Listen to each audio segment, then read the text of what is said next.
Hey PC gamers, and welcome back to the PC Gamer Chat Log. I'm Lauren Morton. And I'm Molly Taylor. Hey everyone. And this is going to be Molly and I's last episode of the chat log for this year. This is going to be December. What is today that you're listening to this? Oh, I didn't look that up before I opened my mouth. 22nd? December 22nd.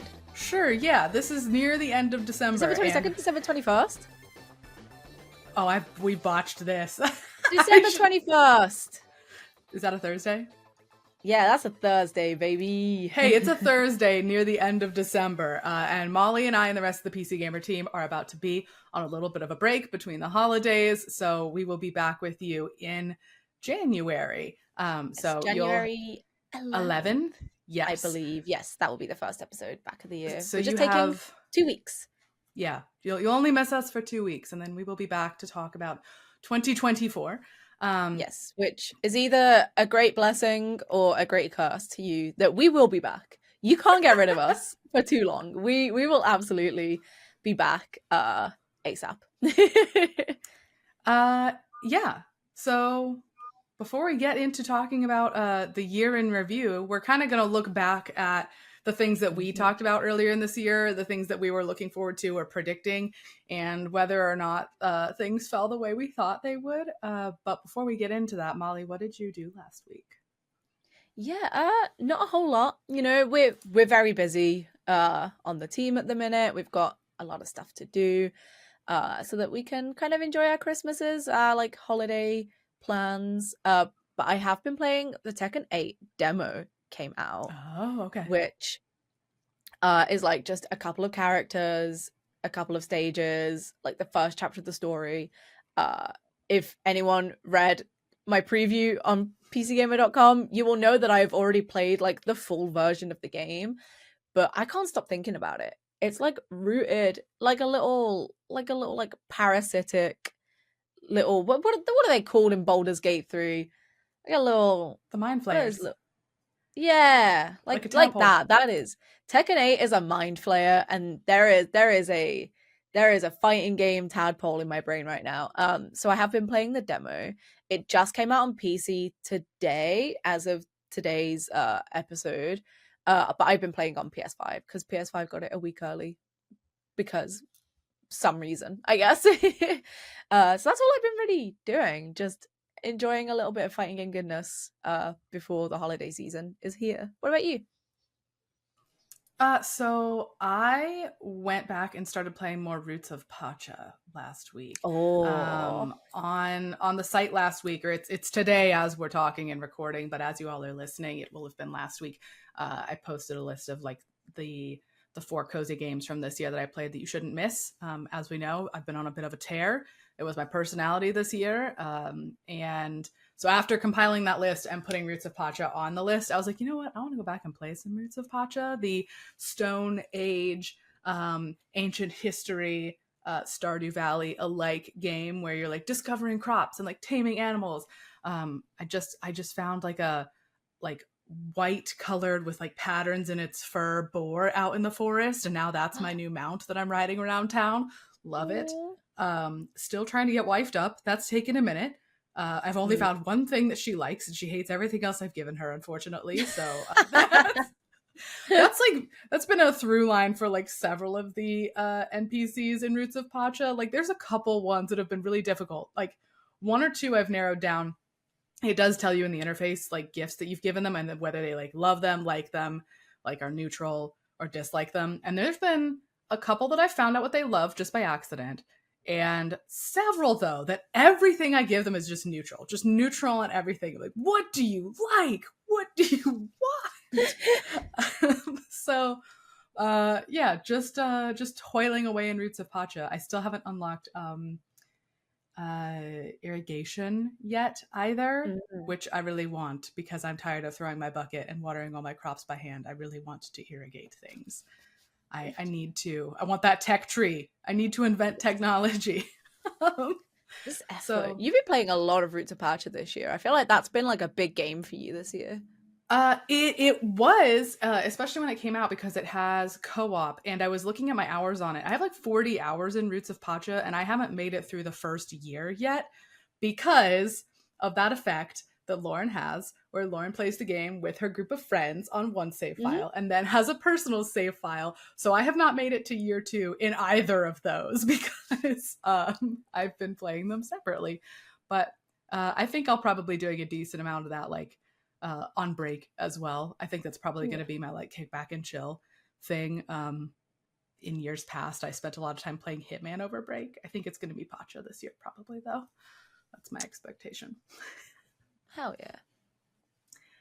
So that's what we did last week. And now let's talk about what we did not last year, this year. We're at the end of the year.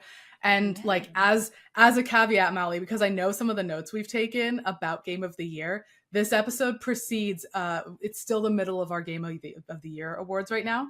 Those are currently going up on the site. So nobody knows what our Game of the Year is yet. But I think it's very safe to say what our Game of the Year isn't as part of this conversation. That they do if they've read the magazine. If you own the magazine, well, over there. I don't know if it's out here. Is it not out in the US yet? Okay, it's always a little bit behind in the US. Oh, if you're in the UK and you read the magazine, you will know. But for the sake of our online, we don't want to spoil the website, Molly. No spoilers. No spoilers. Okay, no spoilers. So, this precedes PC Gamer Game Awards. This is after Jeff Keighley's Game Awards. Oh yes, sorry. Yeah, the Game Awards, capital T G A. How dare you call it that? Happened earlier in the month. PC Gamers Game of the Year Awards, in which we pick many different games from many different categories, and then a final Game of the Year. And we also pick personal picks as well. Yeah. So those have been going up over the course of this week, and they will continue through to the end of the year. So you don't know it all yet, but Molly, we started this podcast in March 2nd was our 9 first episode. Terrifying. Yeah. And at the time we were like looking ahead at this year and trying to predict like what was going to be big, what could be the Game of the Year. We knew we had a lot of big launches coming. We knew that Diablo was coming and Starfield was coming and Baldur's Gate 3 was coming. And I think we knew the Cyberpunk expansion was coming, but I don't think we anticipated it being quite as big as it felt like it was for us and for everybody else. Molly, what did you think was going to be the Game of the Year this year when we did that podcast? I was fully resigned to it being Starfield. I had like thrown my hands up and I was like, it's going to be Starfield. Like, I know what Bethesda's like. I know what gamers are like as a gamer myself. And generally, like, Bethesda games do pretty well. And Starfield, especially like, 9-10 months ago, was the game, right? It was the game that everyone was talking about as we were looking at 2023. There were mentions of Diablo. There were mentions of Baldur's Gate. But like, I feel like the conversation around big 2023 releases, like Starfield was at the center of all of that, right? And in that first episode, I just threw my hands up. I was like, it's going to be Starfield. I don't want it to be, is what I said. I said, I don't want it to be Starfield, but it absolutely will be. And obviously, as we know, in the Game Awards case, that did not happen. No, that did not happen. It was not even nominated in that category. It was nominated. I think it got one nomination, I think. It was nominated in the RPG category, Best RPG. But it was not nominated for Game of the Year. Yeah. So it did not have a Game of the Year. That, unfortunately. It was honestly like 9 months ago, if you had said to me Starfield would not even be a nominee in the Game of the Year category, I would not have believed. I mean, I would have like been kind of not happy about it. I would have been like, you know what? I kind of get it. But also I would not have believed you because Bethesda games just have such a power about them. I don't know how they do it. They have like just such immense power around them. And I thought no matter how that game came out, I thought that it was going to sweep some awards regardless. And it just didn't happen. It just didn't happen. That game came out. A lot of people liked it. We thought it was initially. okay. Yeah, initially, and then you just saw those like Steam reviews slowly creep down. You saw like the criticisms starting to emerge, and then you just kind of heard nothing. It just Like, like all over the course of about a month, it just hit room temp, and now yeah, it's like it's not there almost, it which just is petered out like unbelievable. completely. And I know like Todd Howard wants it to be the new Skyrim. Sorry, he wants it to be like the new Skyrim. He wants it to be the game that 12 years later like people are still playing. And I just don't think that's going to be the case. It was very, very surprising. So that was me. I threw my hands up, but you, Lauren, you Well, you are an oracle. What the fuck? Tell the um people. I did. Okay, so I did point out that Larian had won our game of the year in the past with Divinity Original Sin 2. And I was like, I think it's going to be Starfield. I thought that, like you. But I would really love if Larian like takes the cake again this year. I think that is how I put it in our first podcast. And of course, our Game of the Year awards are not completed yet, but we did watch the Game Awards and it did win Game of the Year there. Mm-hmm. So at least partially vindicated so far, which was exciting to see. And they, what other award did they also win? Was it Golden Joysticks? Did they take Game of the Year on I that think too? they must have took that as well. They took another It was category or Golden two at the Game Joysticks. Awards as well. Mm-hmm. Yeah, Golden Joysticks was the photo of Swin Vinky having like just a Yes. handful of trophies that Yes. happened. Um, so yeah, I'm very excited to have seen them at least get Game of the Year in a couple instances so far. I don't think that's going to be the last. Like lots of publications are going to be doing their own Game of the Year awards, just like we are throughout the rest of this year. And for folks that cover multiple platforms, not just PC, I think maybe it might be a little more challenging when you have things like Mm. Zelda in the mix, maybe. Like, I don't envy people that have Zelda in the mix this year with a game like Baldur's Gate. But for us, the PC platform, it was certainly strong this year. It was, yeah. It's And it's a it's a it's a good ass game. it is a good ass game. And just like you're saying, I like the thing I said at the first podcast of this year was that I really believed like you're saying Todd Howard and Bethesda expected Starfield was going to be like it dictate a big part of the rest of this decade. Like that's a new Mm-hmm. Bethesda RPG, another big like open world jaunt. It's going to have people modding it. It's going to be like the new place for, you know, creating like it's the new Bethesda Lego set, Lego TM set of Bethesda bits and bobs, and it doesn't feel that way. It doesn't feel like Nope. that's happened. It feels like people are gonna return to Skyrim and just continue messing with Skyrim until we get Mm-hmm. Elder Scrolls 6 at this point. That's what it feels like right now, which is shocking. Yeah, I can't believe. 100%. And like, if we're folding non-Bethesda games into this, I truly believe that Baldur's Gate 3 is the new Skyrim. Baldur's Gate 3 is the game that I think Mm. 10 years later people will still be playing. They will still be like creating new and inventive ways to tackle that game. I think it's going to be a long time until we see everything that game has to offer, if we ever do. Mm-hmm. um I think, you know, Very there's different there's kind of like a, game, but yeah, but I think the staying power that game has, like we have people on the team who are already like on their second playthrough or planning their mm-hmm. second playthrough. Like I think Harvey Randall, our staff writer, Harvey has been like playing so much Baldur's Gate 3. He has been smashing that game out. He's been playing a butt ton. And I think like it is a very different kind of game to Skyrim. But I Yeah, think in very terms different of just, RPG. yeah, I think in terms of like the replayability, the flexibility that that game has, I think it will have a kind of Skyrim effect Mm-hmm. where 10, 12 years later people are still People are playing it. still messing with it. Yeah, It's I the could see that. comfort game that people fall back on when they're wanting like something easy for them to play. You did also give a shout out to Diablo 4 very briefly by just saying Diablo 4 maybe, and without much conviction.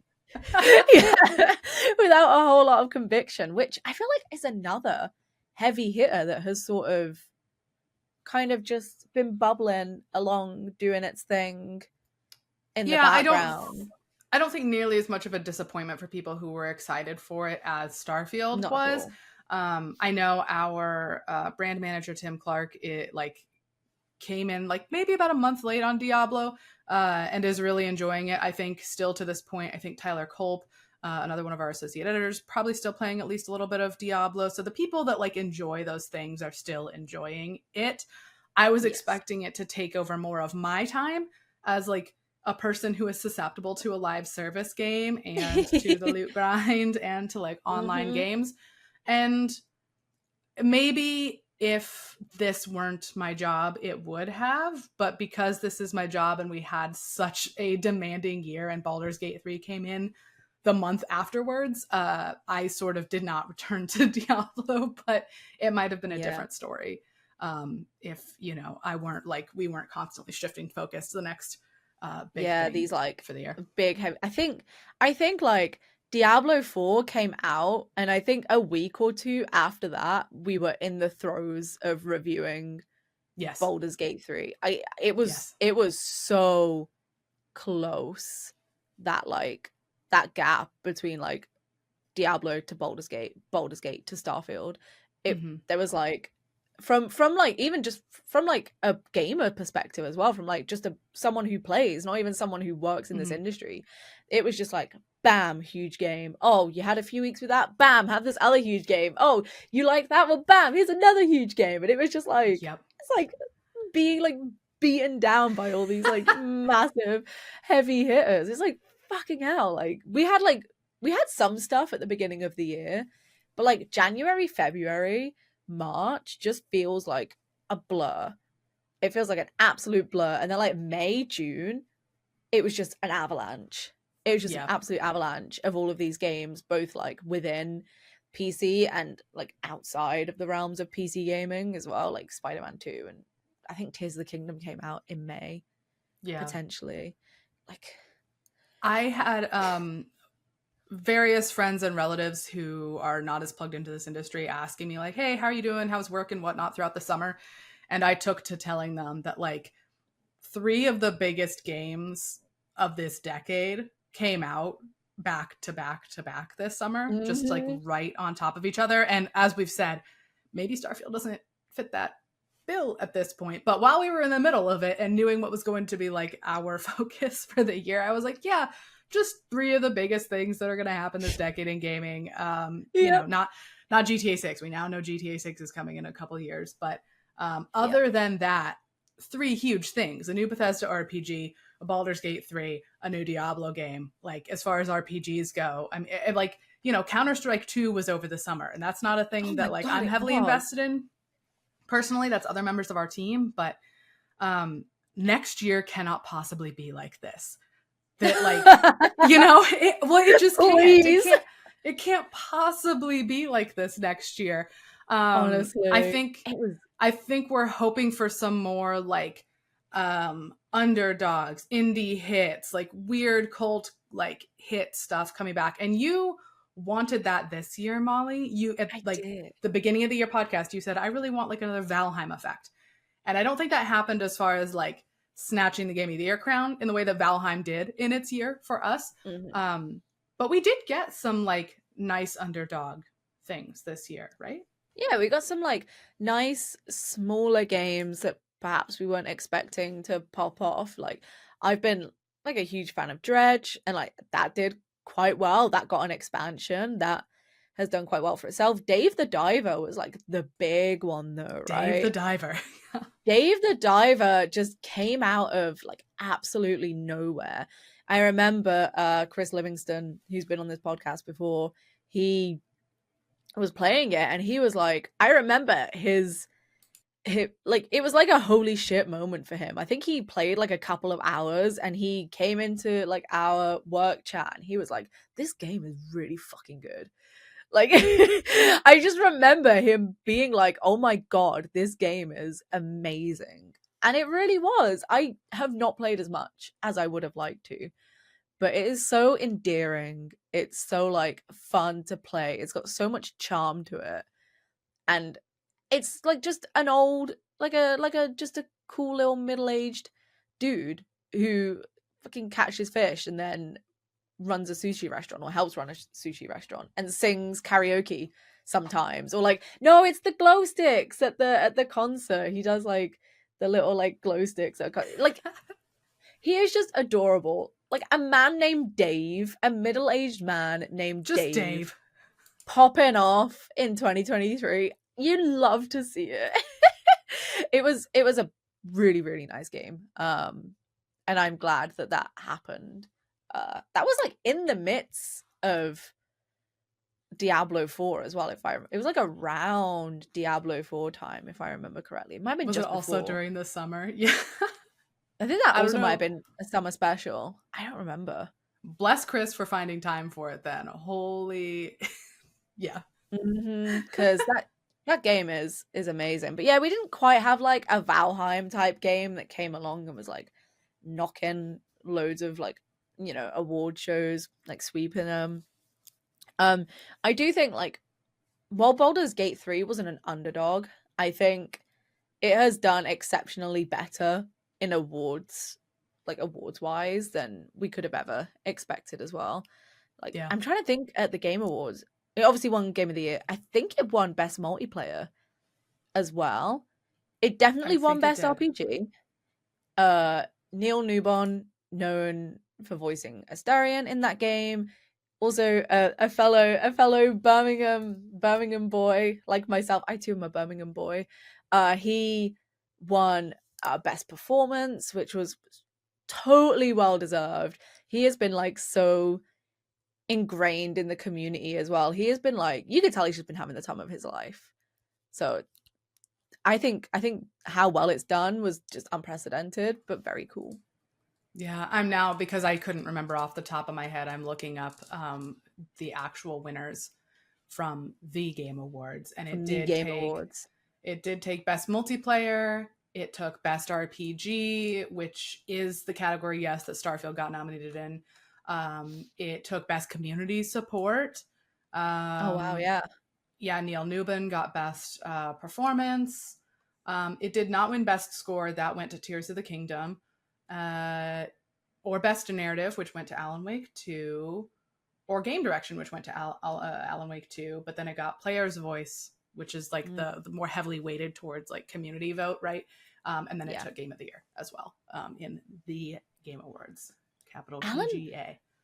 Alan Wake 2 is another one actually that just kind of did surprisingly well, because I remember that first game. I remember it was kind of like it was like a small hit, right? I think it was very popular with like a small group of people, because I remember everyone who spoke about Alan Wake really liked it, but I did not hear many people talking about Alan Wake. That might have had something to do with the fact that game came out when I was like 15. Was that game like 2010 or You were not 2012? It target came audience. out when I was like a teenager.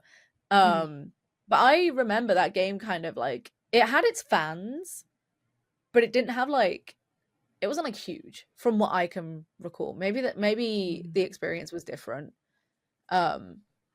If you weren't like in high school. But Alan Wake 2, it kind of almost had the same effect, right? It came out. I didn't hear a lot of people talking about it, but everyone I did hear talking about it Everybody could on our not team stop who saying, played it, yeah, yeah, was about it.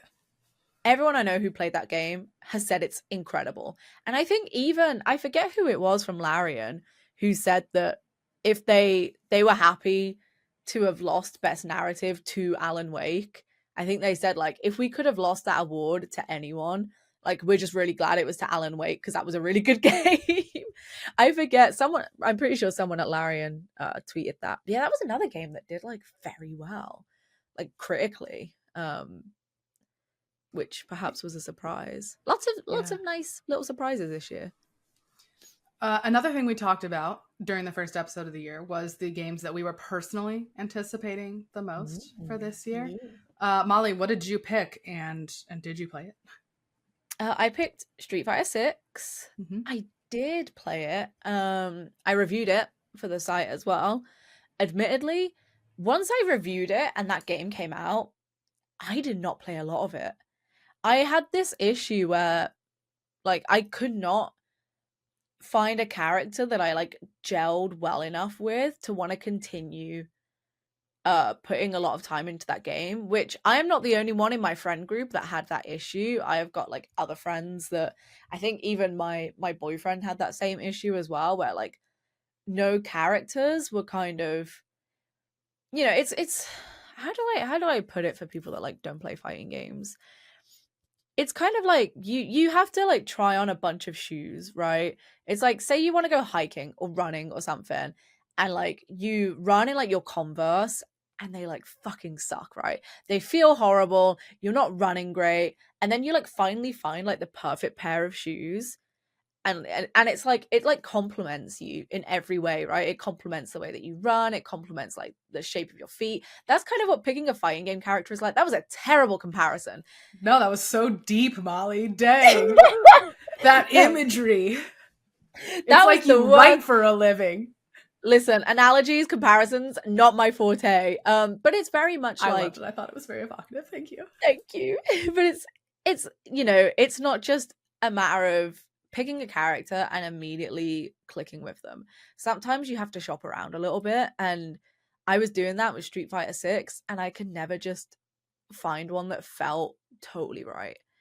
So even though I haven't played much of it since it came out, I did put a lot of time into it to review it. But I didn't play it competitively. I didn't play it like in ranked or anything. I attended one tournament. My friend knocked me out. Screw that guy. He deserved it. He was much better than me. But yeah, I don't know. It's a very good game though. I will say it's a very good game, and it is an absolute joy to watch competitively.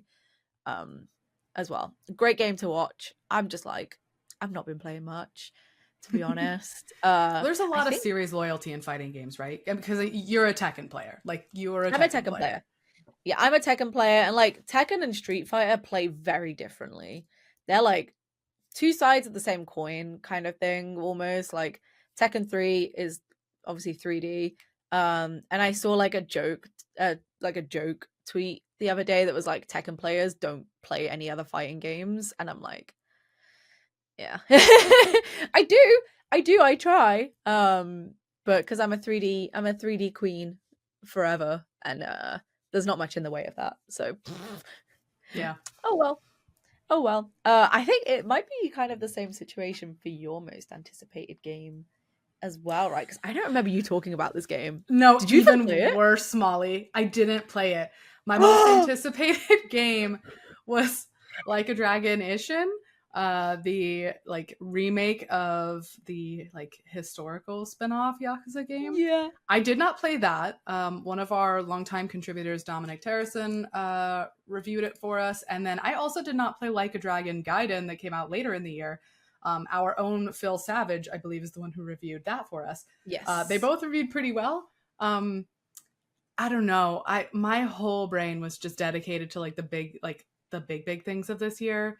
Mm-hmm. And I wasn't fully in my like brain rot era of Yakuza. I told you, like, I lost a full year. Like the full year of 2020 I lost to the Yakuza series, you know, and I don't want to say I'm burnt out because I don't think that's true. I freaking love those games. But yeah, I did not dive back in this year. It's going to take another like weird year, quiet year. Maybe that's what 2024 is going to be for me to just like, Molly, please. Let it be. Sorry. Yeah. It'll be another quiet year. Yeah. That's what I need in order to dedicate the combined, I don't know, 120 hours for sure to get through like both of those games. Yeah. Oh, by the way, there's another Yakuza game coming in January. Yakuza 8. So maybe it's time for me to have another Yakuza year. Maybe that's what's going to happen. But no, I did not play the game that I said I was anticipating the most. Shame, mega shame. Oops. Mega shame. We also had like some resolutions, some very late resolutions, because this episode came out in March when we finally started the podcast. But we set ourselves some loose goals for 2023. Did you achieve yours? I want to say yeah, absolutely, but almost like to my detriment. Like my New Year's like gaming resolution was to spend less time gaming at my desk, because like 2021 into like late 2022 was severe brain rot Molly era. Like that was like 3,000 hours in Final Fantasy in 12 months. Sorry, in 10 months. Don't work out that average era, right? That was like 8 to 10 hours a day playing Final Fantasy for like almost a year. And I was like, I don't want that again. Like I don't want to be, because I was like so tired all the time. I was just sat at my desk. I was working all day. I was finishing work and I was playing games on my desk all fucking night. And like I'd had enough of that. And I really wanted to explore my hobby outside of my desk. I said I might buy a Steam Deck. I did not buy a Steam Deck. But you were very successful in not always playing games at your desk. Very successful this year. So like I hit the arcade like a whole bunch this year. That has been one of the ways that has really helped me just keep still like keep in contact with my hobby, like keep like engaged with it, while also like not just being at my desk. Like I went to the arcade a whole bunch, especially towards the beginning of the year. I went to the arcade a bunch, and then I've been like visiting arcades that I've never been to before, which has been like a really fun experience. And it's nice to be able to like be there physically, like with your friends, grinding out a game together and like playing together physically, like stood next to each other. It's like so fun. And it's the same for fighting games. You know, anyone who's been listening to this podcast for a few months will know that like I've been going to a lot of tournaments this year. I've been checking out like I say local scenes. There's not really a local scene where I live, so I've been like traveling out to other local scenes to see what's going on over there. That's been a joy. Like, and like just being in a room with a bunch of people who all love the same thing that you do has been so cool. And then it's like you go to a tournament and you see a bunch of people, and then you go to another tournament in a different city 2 months later, and like half of the people that you saw at the last tournament are there at that tournament. And it's like, you know, you slowly begin to recognize people. I think I spoke about last week, I went to France to play in a tournament, and my friend came over to me and he was like, oh, I was just talking to a guy from like a locals that I've been to. It's like, oh, I was just talking to a guy and he recognized you. But he didn't want to come over because he didn't remember your name. He just remembered your hair. And it was like, I traveled across the channel and I'm still seeing people that I know, that I have like played in tournaments with, that I have like been to locals with. And I think that's really fucking cool. That's like it's so a small cool. Scene after all.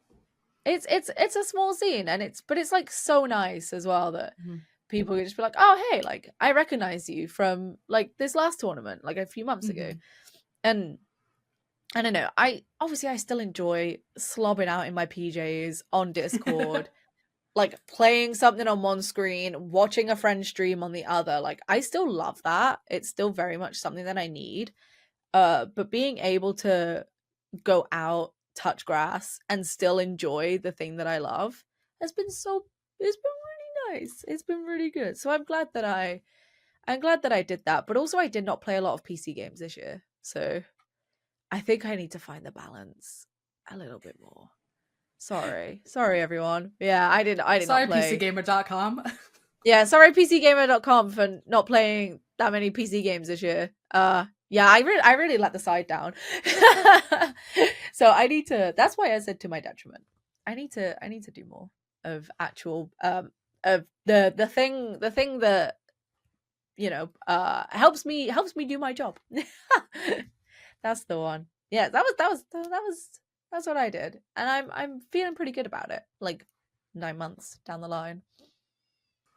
I did not achieve my goal. I will say my goal that I set myself was just like super loosey-goosey to begin with. And I will note that I did say during that podcast, this is unachievable. It's not going to happen. You admit it. I knew it was the worst possible goal. I said that I wanted to come to terms with my relationship with MMOs, either give them up or just like admit that that's my whole personality. And I really deferred that decision. I did neither of those things. I really walked the middle road. I made us talk about MMOs on this podcast several different times throughout the year for different rants and topics about them that I wanted to have. We talked with Fraser about sort of the state of MMOs. We talked to someone about MMO hotbar combat. Who did we get to talk about that? Was it Harvey? It might have been Harvey. So those episodes are back in the bank, and you can go listen to us talk about MMOs generally. We made Sarah talk about our MMO player characters very early in the year as well. So it was very like front of mind, but I definitely did not know life any particular game. I gave a fair shake to Palia, the life sim MMO, and I was enjoying it. There's definitely, the traditional life sim treadmill of upgrading the tools, foraging the stuff, like do whatever, grind. Not in a bad way, I don't think, just in like a typical MMO kind of way. I haven't played a ton of it lately, but I know it has had a decent sized update recently, maybe, and I might want to, adjacent to Roots of Pacha, be going back to play some of that over the break. But as far as making some kind of a definitive life decision on whether MMOs are part of my life or not, no decisions were made. We just continued floating around forever, and that's fine. That's fine. That's okay. I think you could never give them up entirely. I don't think you have it in you. Why would you? I don't. You love them. I do. I love and I hate them at the same time. Is that listen? Everyone's favorite genre they hate, right? Everyone's favorite genre, they're like, these games are ass. I hate these games so much. They suck. And then it's like, all you play, you like look at your Steam library and it's like 1,000 hours. It's like, well, I'm just critical. I'm just critical because I love them so much. Nobody does that like an MMO player, for sure. This game is the worst. Yeah. I hate this game. Logs in every single day. Every single day. Yeah. That is like standard MMO all chat behavior is litigating the state of the game every single day of the week when you're there playing. It's beautiful. What were our actual favorite games of this year? We talked about what we were like anticipating, what has won awards, but what was like your personal favorite stuff from this year? That's a good question. Obviously, loved Baldur's Gate 3. That is just a guarantee. I also really liked Dredge, which is one that I was already knowing that I was gonna like, but had a really lovely time. And I went, because I reviewed it as well, and I went back after I reviewed it to try and like 100% the game because I was enjoying it so much. And then also like Honkai Star Rail, which people who've been listening for a while will know that there was a period of time where that was basically all I was playing. That was basically like the only thing I was playing, and I was also mostly playing it on my phone. Okay, but it is a PC game, though. I know you were playing it on your phone, but it is a PC game. It is a PC game, but I'm lazy. I'm lazy. I want to lie in bed, phone on my face, zoning out while I'm waiting for my battles to autoplay. Disassociating to Honkai, just like legit. 11 p.m. The amount of times I woke up at like 2 a.m. with my phone just on, like on my bed because I've been playing Honkai, and I'd like fallen asleep while I was playing it, is quite frankly disgusting, and it's part of the reason that I took a break from it.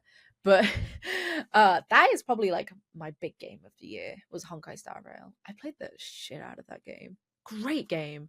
Played the crap out of it. Loved it. No, so those are mine. You hated Baldur's Gate 3, right, Lauren? That's definitely not in your favorites. Don't say that. You're going to make people mad at me. I did not hate Baldur's Gate 3. I loved Baldur's Gate 3. I loved it so much I'm not even finished with it yet because I just like, you know how you like get here's another weird metaphor, weird imagery. You got yours, here's mine. Yay! You know how you get chocolates and you're like, I should enjoy this. I need to let the chocolate, the Dove chocolate, be in my mouth. I can't just bite through it like a child and just like not even taste it. That's what I'm attempting to do with Baldur's Gate 3 is to let it sit there, enjoy the flavor, and not just not that anybody on our team has done that because, as you said, multiple people are like enjoying their second playthrough right now. We just talked to Jody last week on this podcast, our weekend editor in Australia, and he's on a second playthrough of Baldur's Gate 3 right now as well. There are more people on the team who absolutely are. Fraser's probably in the middle of the one.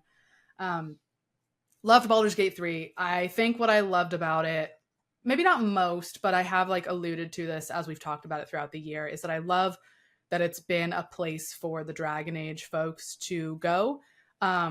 And it just reminds me of past years of the Dragon Age community. We know, of course, we're all like waiting for Dreadwolf. Don't know how that's going to turn out or what it's going to be like. But there's a certain cadence to that community, the kinds of things they post, the kinds of places they hang out online. And I'm noticing a lot of similarities with certain sections of the Baldur's Gate 3 community as well. So I'm just really enjoying, like, yeah, I'm telling on myself here, but like you see like on Tumblr, the 4x4 photos that are just like a tiny, like half a second GIF of somebody's personal character that they've modded to have special hair and frickin' like glitter freckles or whatever. Like because they've downloaded all of these mods and they just put together this like aesthetic collections of images of their and like personal character and post it. Like I see those things for Baldur's Gate 3 and I'm like, that's my Dragon Age players doing that for sure. Guarantee it. Like your cute little aesthetic gifs. Yeah.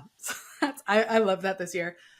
I've talked about Chants of Sonar a lot, the language puzzle game. This will not be the last time you hear me talk about it this year. You can check the site for that. I already did a shout out to Palia. And then I've also talked about Sky, Children of the Light, a decent amount this year. Speaking of MMOs, that's the like online social MMO from the developers of Journey. That's just super enjoyable. I still think that is like a fantastic game. And it's, as of right now, there's still a demo on Steam. So you can play it on PC right now. I didn't think it was going to be up so long. I really thought it was going to be limited to the Steam Next Fest that happened earlier. But it's still available. So you can still just kind of fully play it. It's like, yeah, it's planned to be in early access on PC next year at some point from what we know. And then eventually fully launch. It's been out for like a couple of years on other platforms. So like, real technicality on the early access. I think the early access is to the PC port specifically, right? The game itself is very well established. So yeah, that's another thing I enjoyed this year generally getting back into, but then I did also get to do it on my PC. Yeah. Ooh. What about like we predicted some trends, right? We spoke a few episodes ago about 2023 trends that we didn't want to see in 2024. But at the beginning of this year, we said a couple of things that we thought 2023 was going to be like for games. You had said that you thought there was going to be like a reinvestment in crafting games and the crafting genre. And we did. We got Sons of the Forest. That was this year, right? Yeah. That was like a crafting game. Do you think there was like a big crafting resurgence, or do you think it's still kind of like a bit dormant at the moment? Well, so I don't think it's dormant. I don't think the thing that I thought was going to happen did happen. What I think is happening with crafting games right now is that there has been like in 2021, 2022, we did see like an upswing, and I think we're sitting at like kind of a crafting games plateau right now of like a general level of like there's not like a ton of new ones coming right now just like beating down the door, other than like Sons of the Forest was big for a hot minute there early in the year, like almost forgot that was this year. So I think we're kind of plateauing where there's not just suddenly a bunch of new options, but consistently people will go back to them when there is a new option. Like everybody jumped into Sons of the Forest because everybody still absolutely has the appetite for a new crafting survival game, like just constantly. We always do. So I think what I'm waiting to happen is for the supply to catch up with the demand on that. Yeah. And I thought that would happen this year. I thought there would just suddenly be more options, and it would just feel like it was everywhere. And that didn't happen. So maybe next year. I can't really put my finger on or name anything next year that's coming that's going to make that happen necessarily, but that's kind of what I meant with that. So that didn't happen. But what did you say about trends? Did you have one? I said that I think this year was going to be the year where we would finally see the recovery from like COVID development delays. I said like I think we're going to see a lot more release dates sticking, and we're going to see a lot fewer like just delays happening in general. And I think I was pretty right about that. I think so. Yeah, I think we have seen, you know, you think back to like 2022, 2021, almost every single game that was getting announced was getting delayed. Like, even like very close to launch sometimes, some games were getting delayed. And we have seen delays. Endless Dungeon got delayed from what I can remember. I think there were some other delays. I remember like Stray Gods delayed itself by a week, but that was because Larian brought Baldur's Gate 3 forward a month, so it didn't clash with Starfield. Yeah. And then it clashed with Stray Gods, and Stray Gods was like, hang on a minute, and then also moved. Pushed their game like out by a week. We've definitely seen a couple of delays, but I think we've seen a lot more. You know what else got delayed? What? The Skull and Bones got delayed. Yeah, but Lauren. Highly anticipated Ubisoft pirate game Skull and Bones was delayed again. Molly? Yes. It was delayed again. Was it delayed again twice this year or just the once? I literally cannot keep count. If you want, please go to pcgamer.com/skull/and/bones and read our news writer Andy Chalk's ongoing gag right now. I think this is the only thing that brings him joy about having to write about each successive Skull and Bones delay is getting to make a new lead image quoting himself about how he can't believe it's delayed again. Brings me joy. He would go on vacation, and if Skull and Bones got delayed while he was like with a cocktail in his hand on the beach, he would get his laptop out and he would write about another Skull and Bones delay. I'm sure of it. That was another one that got delayed. But I feel like a lot of the release dates we were seeing generally were the release dates that we got. They were like pretty on the mark this year, and I think we are definitely. I think it's a mixture of maybe developers being a little more careful with when they're nailing down a release date. I think it might be like, at least a public one.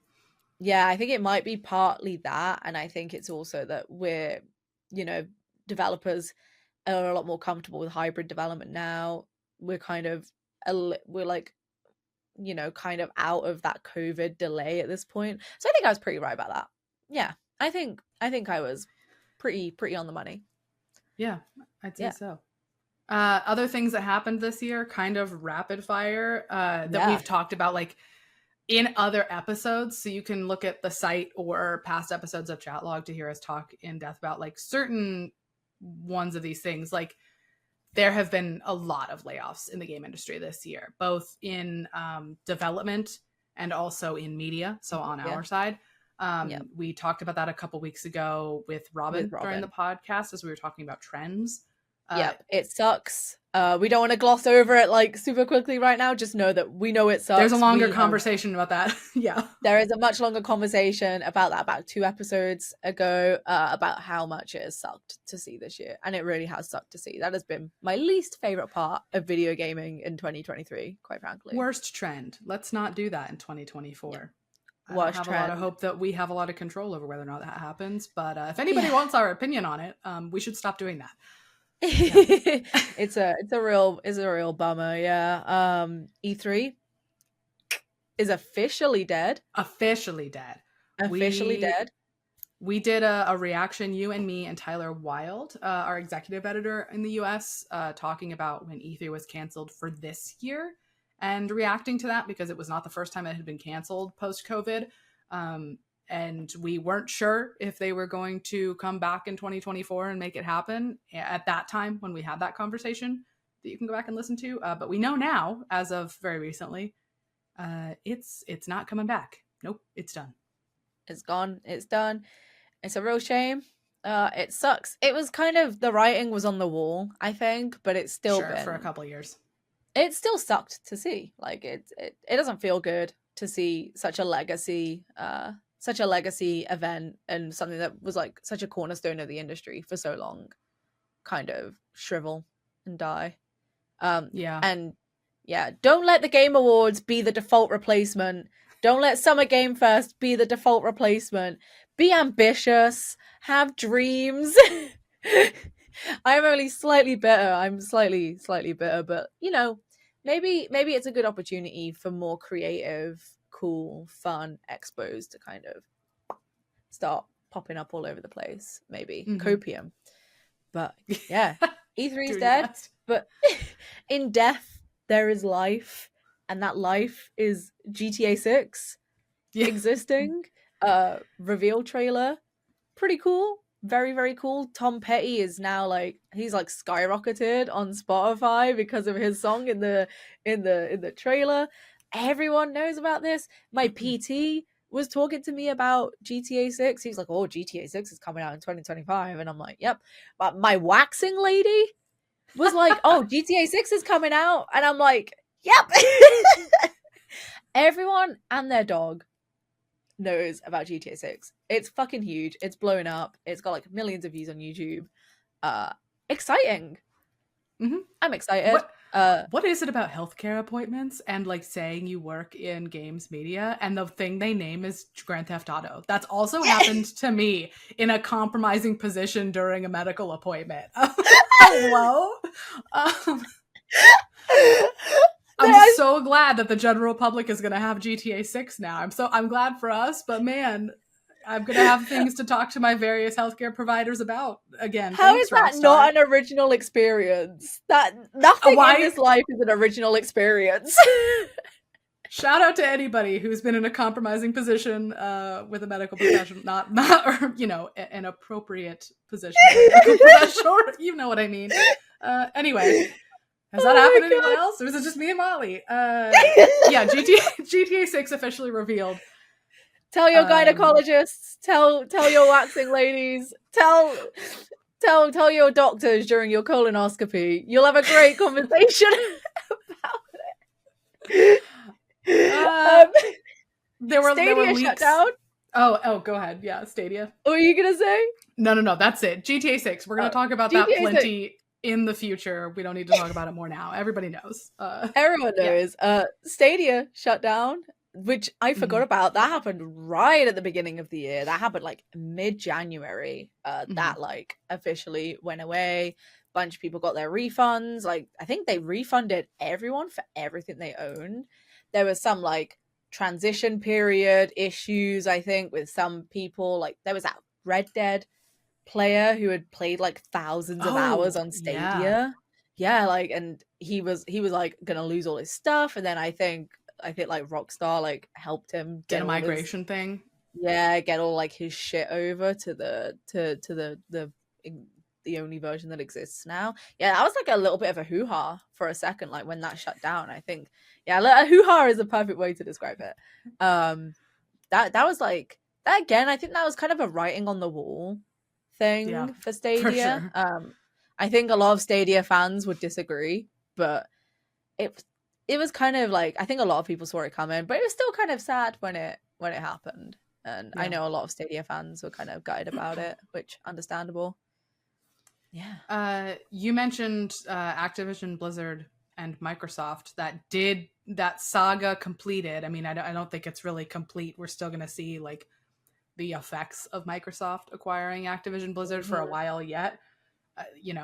tying into layoffs, I'm not making any predictions about that, but like when these big acquisitions happen, certain other things happen afterwards a lot of times. Yep. Anyway, in October, I think is when that deal was like completed officially. Microsoft does own Activision Blizzard now, and that's going to mean some things next year. For sure.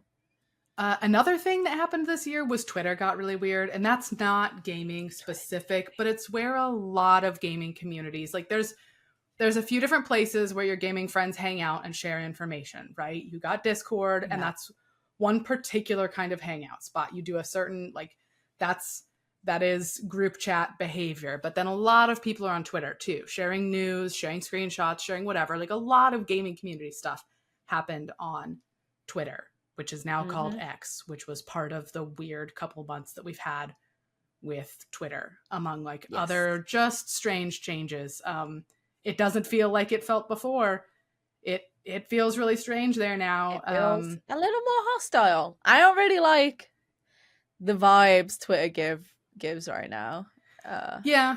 And I think the disappointing part is I don't think there's been a good regrouping anywhere. No. Like, everybody kind of fell back and then scattered, and instead of falling back and regrouping, which is, I don't know, troubling, sinister. I don't like it. I'm not saying that was on purpose. I just, like, it sucks. Like, Blue Sky is still invite only. Lots of other Twitter alternatives popped up, and like I don't feel like really went anywhere. And so now I'm like, where is everybody? Where is everyone? That was another Threads. Another very, very bizarre series of events this year, for sure. And then kind of a small one, Overwatch League. I say small. What once was a very big, like a big juggernaut in esports, Overwatch League has kind of died. I think they're like transitioning to something a little safer, away from esports, if I remember correctly. I don't recall the full story, but that's kind of gone now as well, which, that also kind of sucks to see. Esports as well has proved quite a volatile industry. This year, I would say, has proved also quite hostile. So yeah, it's been quite a hostile year, I would say. It's been a year of some very high highs. Yeah. And it's been a year of some very low lows as well. Very, very like roller coastery of a year in the industry, for sure. Yeah. That is accurate. For sure. Yeah. Yeah, that's most of, or well, off the top of our heads at this particular moment, that's what happened this year. There's many other things that happened this year. So much stuff. This was a busy year. It was a very busy year. It was a big year, like after, what we've had kind of since COVID. This has definitely been probably the biggest year, the most controversial year as well, perhaps. The day before, how could we forget that? Oh gosh. That is literally like, as of a few days ago, that has literally just like shat the bed. I don't know if that's a saying in the US, but it has just it has shat the bed. It is as quickly as it came, it left. Yeah. Crazy. Yeah. Oh, yeah. I could just like keep coming up with more things. I'm not going to keep coming up with more things. I'm going to save it for the beginning of next year. Yeah, so much happened this year for us personally, for the industry at large, for PC Gamer. Hey, we put on the PC Gaming show again this year. Like we did that Most Wanted thing. We talked about that a couple weeks ago. We were in it. I hope you saw our faces. Very briefly. Just like super, super briefly. Just for a second. I hope you saw our faces. Obviously in January we'll be talking about the year ahead. We're gonna do resolutions in a timely manner next year. The podcast will be back in January instead of showing. No resolutions in March. Resolutions in January, right? Yes, correct. So that is, that's 2023 in review for us and for the industry. We did it. We podcasted this year. We will be back in a couple weeks for another episode to talk to you guys about things we're excited about for 2024. I can't wait. Thank you everyone. Like, Genuinely thank you to, even if this is your first episode or if you've been listening like since the very beginning, thank you so much for sticking with us this year while we have been figuring out how to run a podcast. You know, this is not the only thing we do. We do so much like outside of this as well. And I've had like such a blast doing it this year and seeing like the nice things people have been saying and the nice messages that we've received. Yeah. Thank you so much. I'm doing it the way the kids do the heart. I don't know how to contort my fingers like that. I'm sorry. I'm over 30. This is how a heart is done. Yeah, thank you so much to everyone. Even if this is your first time listening, or like I said, if you've been listening since episode 1 all the way back in March, thanks so much. It's been really cool having you all here, and I'm looking forward to more shenanigans in 2024. Shenanigans next year. Well, we've had a lot of our friends, our partners, our co-workers, partners, people who know us definitely like supporting us on listening to the podcast and telling us that they were listening to it, which is really great. So thank you to them. And then especially thank you to anybody who doesn't know us, like, and is listening us lovely messages and to how much they enjoy the podcast. Yeah, a brand new PC Gamer podcast of just chatting variety. Thank you for coming with us and just chatting with us. It's been so cool. Yeah, so thank you for scrolling back through chat with us this week. And as always, you can find more news and reviews and guides and opinions from the full team at pcgamer.com. And we will see you in January. Happy holidays. Bye. Bye.